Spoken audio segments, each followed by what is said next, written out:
मुताबिक इस मीटिंग में भी पाकिस्तान को आतंक को संरक्षण देने के लिए कई गंभीर सवालों का सामना करना पड़ा, तो किसी भी देश का साथ भी नहीं मिला और ना ही इस पूरी मीटिंग का कोई नतीजा निकलकर सामने आया। पहलगाम आतंकी हमले और 26 लोगों की बेरहमी से हत्या के बाद भारत और पाकिस्तान के बीच तनाव चरम पर पहुंच चुका है। भारत की सैन्य तैयारियों को देखकर पाकिस्तान को हर पल हमले का खौफ सता रहा है। इसी वजह से पाकिस्तान पूरी तरह से बौखलाया हुआ है और दुनिया के अन्य देशों से मदद की गुहार लगा रहा है। पाकिस्तान ने इसी वजह से संयुक्त राष्ट्र सुरक्षा परिषद में इस मुद्दे पर एक क्लोज डोर मीटिंग बुलाई थी ताकि अपना दुखड़ा रोकर बाकी देशों की सहानुभूति बटोर सके, लेकिन वहां भी उसकी जमकर फजीहत हो गई है। इस क्लोज डोर मीटिंग में पहलगाम हमले को लेकर पाकिस्तान से तीखे सवाल पूछे गए। यहां तक कि पहलगाम हमले के पीछे आतंकी संगठन लश्कर-ए-तौयबा की भूमिका को लेकर भी पाकिस्तान को फटकार लगाई गई। क्लोज डोर मीटिंग के दौरान यूएनएससी के सदस्य देशों ने भारत को लेकर पाकिस्तान की ओर से फैलाए जा रहे फॉल्स फ्लैग नैरेटिव को भी पूरी तरह खारिज कर दिया, जिसके जरिए पाकिस्तान खुद को विक्टिम दिखाकर भारत पर निशाना साध रहा है।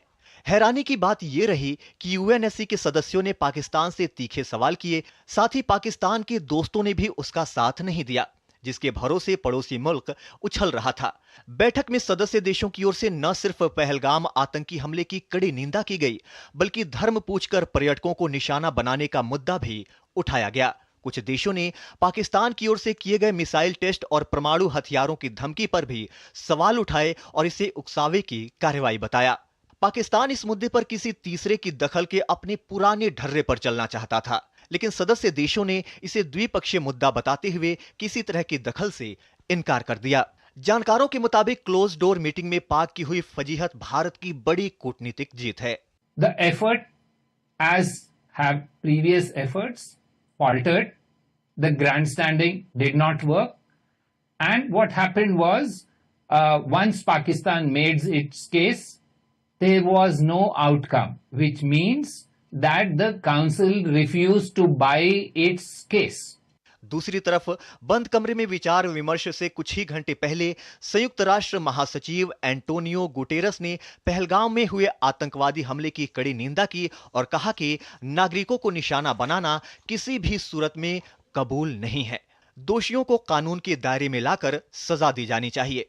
I once again strongly condemn that attack and extend my condolences to the families of the victims. Targeting civilians is unacceptable, and those responsible must be brought to justice through credible lawful means. कुल मिलाकर संयुक्त राष्ट्र सुरक्षा परिषद की close door meeting का कुछ भी नतीजा नहीं निकला, बल्कि इससे पाकिस्तान की थू-थू जरूर हो गई और मामले को अंतरराष्ट्रीय मंच पर उठाने की कोशिश भी नाकाम रही। Bureau report, DD news. प्रधानमंत्री नरेंद्र मोदी और कतर के अमीर शेख तमीम बिन हमद अल थानी के बीच आज टेलीफोन पर बातचीत हुई।